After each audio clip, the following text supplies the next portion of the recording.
सस्ती शोहरत हासिल करने के लिए इस बाबा ने हुज़ूर नबी अकरम सल्लल्लाहु तआला अलैहि वसल्लम की शान मुक़द्दस के अंदर गुस्ताखी की और इस पर यह कहता है कि मुझे कोई पछतावा नहीं है, मुझे कोई डर नहीं है, क्योंकि इसके सर पर सियासी पार्टियों का हाथ है जो इसे पनाह दे रहे हैं। ये खुला हुआ मुसलमानों को चैलेंज है कि अभी तक इसकी कोई गिरफ़्तारी नहीं हो सकी और इसके ख़िलाफ़ गिरफ़्तारी का अभी तक वारंट नहीं पहुंचा। हमारी और आपकी ये ज़िम्मेदारी बनती है कि इसके ख़िलाफ़ एफ़आईआर दर्ज कराएं और इसकी गिरफ़्तारी की मांग करें। ये लोग ये समझते हैं कि ये 2 या 3 दिन बोलेंगे फिर खामोश बैठ जाएंगे। जब तक ये गिरफ़्तार ना हो उस वक्त तक हमें एहतजाज करना ज़रूरी है और इसके ख़िलाफ़ अपनी आवाज़ को बुलंद करना ज़रूरी है। अगर हम ऐसे ही खामोश बैठ गए, कोई दूसरा आएगा जो हुज़ूर नबी अकरम सल्लल्लाहु तआला अलैहि वसल्लम की शान मुक़द्दस के अंदर गुस्ताखी करेगा। ये लोग शोहरत हासिल करने के लिए ऐसे काम करते हैं ताकि देश के अंदर नफ़रत फैले। इसने इंटरव्यू के अंदर क्या कहा, आप ज़रा इसको सुने और इस पर लानत भेजें। रामगिरी जी, स्वागत है आपका इंडिया टीवी में। नमस्कार। इस सप्ताह के दौरान आपका प्रवचन सुनने के लिए खास तौर पे महाराष्ट्र के कोने कोने से लोग यहाँ पर, श्रद्धालु यहाँ पर आते हैं। कई सालों से ये परंपरा चली आ रही, लेकिन इस सप्ताह के दौरान आपके प्रवचनों के द्वारा आपके मुख से निकले हुए कुछ शब्द जो है विवादित निकले और उसको लेकर आपत्ति जताई जा रही है। पूरे महाराष्ट्र में हम विरोध प्रदर्शन देख रहे हैं, इस पर आपका क्या कहना है? शब्द विवादित नहीं है, उसको विवादित बनाया जा रहा है, क्योंकि मेरा प्रवचन 1.5 घंटे का था। उस 1.5 घंटे के प्रवचन में मैं भीष्म चरित्र बता रहा था, भीष्म और युधिष्ठिर जी का संवाद। जब भगवान कृष्ण भीष्माचार्य को मिलने के लिए जाते हैं तब भीष्म जी युधिष्ठिर को धर्म का उपदेश करते हैं, शास्त्र का उपदेश करते हैं, उसमें राजनीति का उपदेश करते हैं, राजधर्म बताते हैं। तो राजधर्म बताते हुए भीष्माचार्य कहते हैं कि राजा का पहला कर्तव्य होता है कि किसी भी अन्याय अत्याचार को राजा ने सहन नहीं करना चाहिए। अन्याय को प्रतिकार करने की शक्ति होते हुए भी यदि कोई प्रतिकार नहीं करता है तो वो पाप करता है। तो इसीलिए अन्याय को प्रतिकार होना चाहिए। इस बात में हम चर्चा कर रहे थे। उस चर्चा में बात निकली बांग्लादेश की, क्योंकि बांग्लादेश में हिंदुओं पर जो अत्याचार हो रहे हैं, बहुत घृणित कर्म हो रहा है, महिलाओं पर बलात्कार हो रहे हैं और हिंदू पलायन के लिए तत्पर है, वहां रहना नहीं चाहते हैं क्योंकि वहां का जीवन नर्क जैसा हुआ है। हिंदुस्तान के बॉर्डर पर वो लोग आकर के खड़े हैं और कहते हैं कि हमें हिंदुस्तान में लो, क्योंकि हम वहां जी नहीं सकते। तो इस विषय में चर्चा करते हुए वह उदाहरण हमने दिया था और उसका गलत अर्थ लगा करके वो इशू बनाया गया है। नहीं तो हम प्रवचन में तो 1.5 घंटे का वो प्रवचन था, उसमें तो तत्वज्ञान ही था। आपने जो शब्द कहे उससे मुस्लिम समाज के कई लोग जो हैं आहत हुए। उनका कहना है कि आपने उनके धर्म का अपमान किया है, उन मोहम्मद पैगंबर साहब का अपमान किया। वो जिनका अपना अपना प्रश्न होता है, हमने जो बता दिया वो बता दिया है, बस उस विषय पे हम ज्यादा चर्चा करना नहीं चाहते। लेकिन यहाँ जो सप्ताह चल रहा है, बहुत सुंदर कार्य यहाँ चल रहे हैं और लाखों जनता यहाँ आती है, भजन का आनंद लेती है। यहाँ कोई हर व्यक्ति स्वयंसेवक है, यहाँ किसी भी व्यक्ति को कोई तनख्वाह नहीं है, अपने स्वयं खर्चों से सब आते हैं। और दूसरी बात है, यहाँ पुलिस यंत्रणा की भी जरूरत नहीं होती है, सब स्वयं शिस्त होती है लोग। तो ये जो आनंद है वो लेना है। हमने देखा, इसमें कोई दो राय नहीं है, काफी ज्यादा डिसिप्लिन हमें दिखाई दिया। लेकिन अब जो है महाराष्ट्र में कई जगह विरोध प्रदर्शन हो रहा है, आपको जो है धमकियां मिल रही है, जान से मारने की धमकियां दी जा रही है, सर तन से जुदा के नारे जो है का कई जगह सुनाई दे रहे, सोशल मीडिया पर वायरल हो रहे हैं।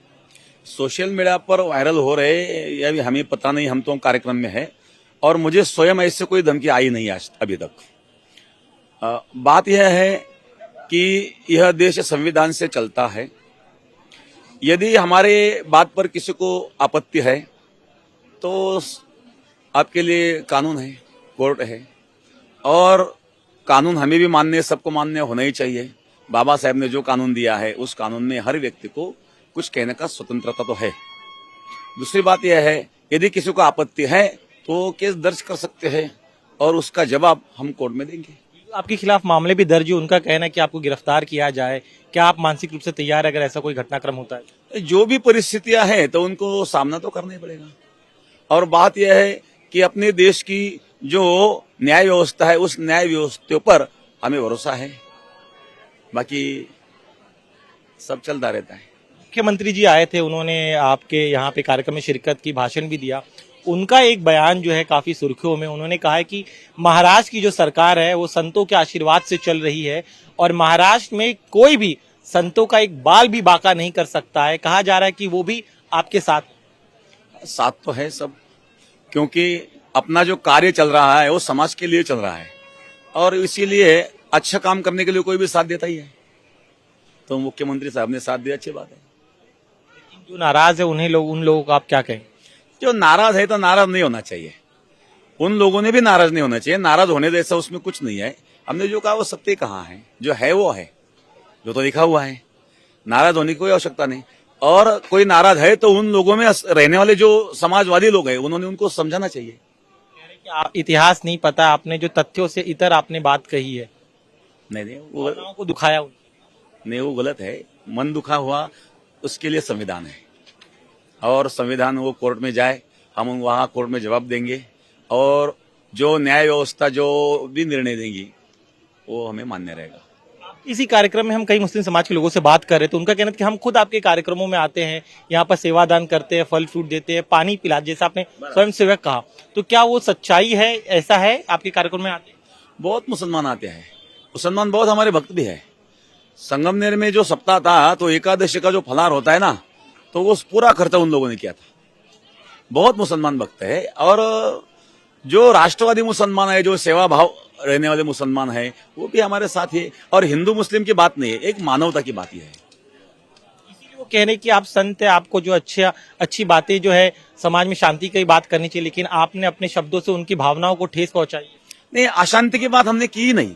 हमने उसमें बात यह की है कि यदि हम हिंदू सावधान नहीं होंगे तो ये जो अराजक तत्व है वो आगे ज्यादा बढ़ेंगे तो बांग्लादेश जैसी परिस्थिति हमारे यहाँ भी आ सकती है। इसीलिए अपनी ओर से तो हिंसा नहीं करनी चाहिए, लेकिन कोई हमारे ऊपर अन्याय करता है, अत्याचार करता है तो उसको प्रतिकार भी करना चाहिए।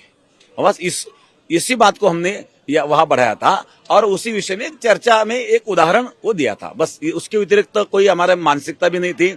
अभी वो कौन किस हिसाब से अर्थ लगा रहे वो उनका प्रश्न है। तो कहना है कि अगर महाराज जी जो है अपने शब्दों को पीछे ले लेंगे तो पूरा विवाद खत्म हो जाएगा। आपने जिस तरह से उनके आहत किया है, ऐसे में जो है हमने आहत किया नहीं है, जो ग्रंथ में लिखा है वो हमने बोला है, बाकी कायम है। अब मैं बाहर देख रहा हूँ, आमतौर पे आपके साथ कभी सुरक्षा नहीं होती है, लेकिन इस पूरे विवाद के बाद क्यूआरटी की टीम को यहाँ पर तैनात किया गया है, तो थ्रेट आपको जरूर बढ़ा है। तो सरकार जो है ये भी देख रही है, क्योंकि जिस तरह के भड़काऊ नारे लग रहे हैं आपके खिलाफ, सोशल मीडिया पर पोस्ट वायरल हो रहे हैं, उससे थ्रेट बहुत सीरियस नजर आ रहा है। ठीक है, जो है वो है, जो दिख रहा है उस पर हम क्या बात कर सकते हैं। हमें तो भगवान का भजन करना है, परमार्थ करना है अब, और चल रहा है हमारा कार्य। श्रद्धालुओं से हमारी बातचीत हुई, वो काफी चिंतित है आपकी सुरक्षा को लेकर। ऐसा कोई बात नहीं, हमें कोई ऐसा लगता नहीं है। लेकिन आपकी गिरफ्तारी के लेकर दबाव काफी बढ़ रहा है। उनका कहना है कि 15 तारीख को आपने बयान दिया था, 48 घंटे हो गए, लेकिन अब तक महंत जी को गिरफ्तार नहीं किया गया। नहीं, अब जो हमें अभी आज तक नोटिस तो आई नहीं है। जब कोर्ट से नोटिस आएंगे तो हम देखे जाएगा। जो लोग आपसे आहत है, आप उन्हें क्या कहना चाहते हैं ये बताइए, क्योंकि उनका कहना है कि जो शब्दों का चयन था आपका वो बेहद आपत्तिजनक था। उनके गुरु का जो है, धर्म गुरु जो, उनका अपमान करने वाला, इस्लाम धर्म का अपमान करने वाला, पैगंबर साहब की आपने अवमानना। ऐसा कुछ भी नहीं है, अवमानने का वहाँ कोई विषय नहीं है। जो हमने कहा वो उनके ग्रंथों में भी लिखा है और मौलाना लोगों में भी उन्होंने, बहुत मौलाना के आप लोग यदि क्लिप देखेंगे तो उन्होंने भी वही कहा है। तो ऐसा कुछ नहीं है। कोई आपत्तिजनक मानते हैं तो उसको हम क्या कर सकते हैं। आपके समर्थन में बड़े पैमाने पे जो हिंदू वर्ग के युवा है वो भी आगे आए हैं। आपके समर्थन में ट्रेंड चलाया जा रहा है कि आपके समर्थन में समस्त हिंदू समाज साथ में आए, उस पर आपका? अब ये समर्थन हो, कोई विरोध हो, हम लोग उससे परे हैं। वो जनता है, जनता क्या करती है उससे हमें कोई लेना देना नहीं। हमें तो अपनी मस्ती में रहना है, भगवान के भजन में रहना है, उसके अलावा कुछ नहीं। आज महाराष्ट्र में काफी तनाव की स्थिति है। नासिक में पत्थरबाजी हुई, जिस अहमदनगर में हम इस समय हैं, यहाँ पर जो है बड़े बड़े मोर्चे निकले, संभाजी नगर में मोर्चा निकला। तो बतौर संत होने के नाते आप हमेशा जो है शांति का संदेश देते हैं। हालात काबू नहीं हो रहे, दोनों तरफ से तनाव बना हुआ है। नहीं, वही कारण है, ऐसा कुछ नहीं है। और भी कारण वहां है। ये बांग्लादेश में जो हो रहा है उसके विरुद्ध में भी कुछ चल रहा है, उसका कारण यही है, ऐसा भी कुछ नहीं है। एक आरोप ये लगाया जा रहा है कि अब विधानसभा चुनाव करीब है, इसीलिए आपने, चूंकि आप हमेशा से जो आपके बड़े मुस्लिम भक्त भी कई सारे हैं, आप उन्हें भी साथ लेकर चलते थे, लेकिन अब चूंकि विधानसभा चुनाव करीब है, महायुति को फायदा पहुंचाने के लिए जानबूझकर आपने ये स्क्रिप्ट पढ़ी जो आपको आरएसएस से दी गई। नहीं, ऐसा कुछ नहीं, ऐसा कुछ नहीं है। हम तो जो बोलना है वो बोलते हैं, कभी भी बोलते हैं, और राजनीति से हमारा कोई संबंध नहीं है। हम कभी आज तक राजनीति में पड़े नहीं। हमारे पास कांग्रेस के लोग भी आते हैं, भारतीय जनता पार्टी के लोग आते हैं, राष्ट्रवादी के लोग आते हैं, सेना के लोग आते हैं, सभी पक्ष के लोग आते हैं और आते रहेंगे। राजनीति से हम ऊपर हैं, राजनीति से परे हैं। तो कह रहे हैं कि आपकी वजह से बीजेपी को फायदा होगा, शिवसेना शिंदे सेना को फायदा होगा। किसी को फायदा होगा, किसी को नुकसान होगा, ये गणित करने वाले वो करेंगे, हमारा उससे कोई लेना देना नहीं। लगातार जो है पूरे महाराष्ट्र के कोने कोने से श्रद्धालु यहाँ पर आ रहे हैं। किस तरह का आपका सप्ताह होता है और जो आपके प्रवचन होते हैं उस बारे में बताइए। 177 साल पहले योगराज सदगुरु गंगागिरी महाराज जी ने इस सप्ताह की परंपरा प्रारंभ की है। इस साल जो सप्ताह था यह 177वां सप्ताह था।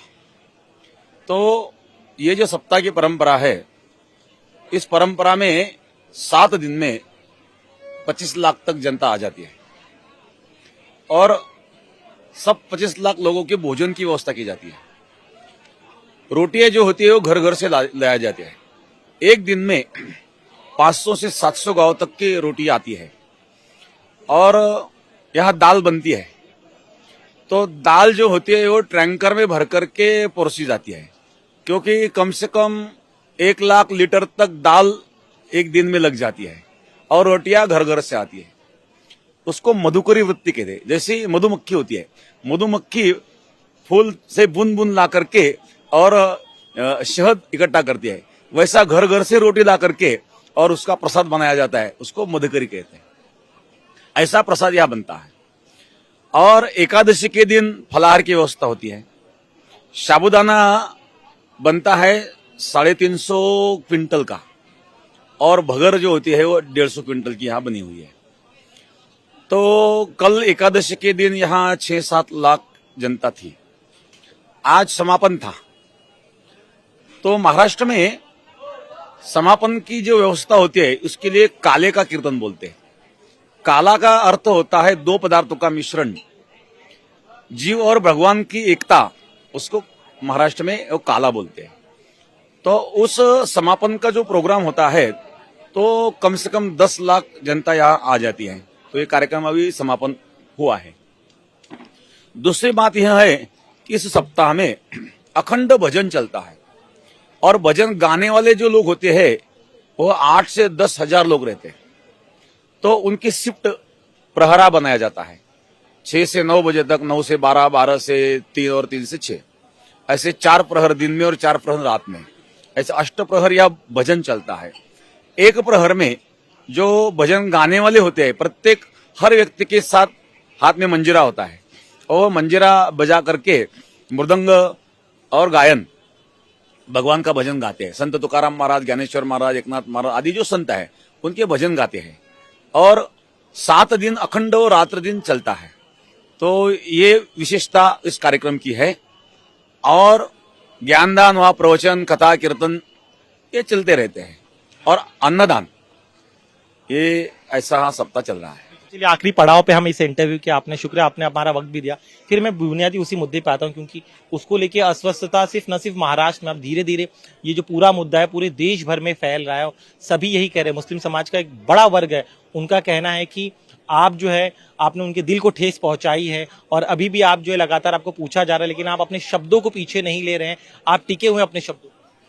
नहीं, ऐसा कुछ नहीं है। जो है वो लिखा हुआ है, वो बोला है ना, वो कोई भी बोलेगा, कोई पढ़ेगा तो वो भी वही बोलेगा। और उनके मौलाना भी बोल रहे उनकी कितनी क्लिप है, उनके ऊपर भी कार्रवाई करो ना, जो बोल रहे हैं। ऐसा कुछ नहीं है। एक आखिरी सवाल मेरा, चूंकि सरकार पर भी दबाव हो रहा है और कई सारे मामले आप पर दर्ज हो रहे हैं, अगर गिरफ्तारी की बात आती है, नौबत आती है, तो क्या आप गिरफ्तारी देने के लिए तैयार हैं? बात यह है, संविधान पर हमारा पूरा भरोसा है। संविधान से, कानून से जो होगा उस पर हमारा विश्वास है। देश की न्याय व्यवस्था पर भी विश्वास है।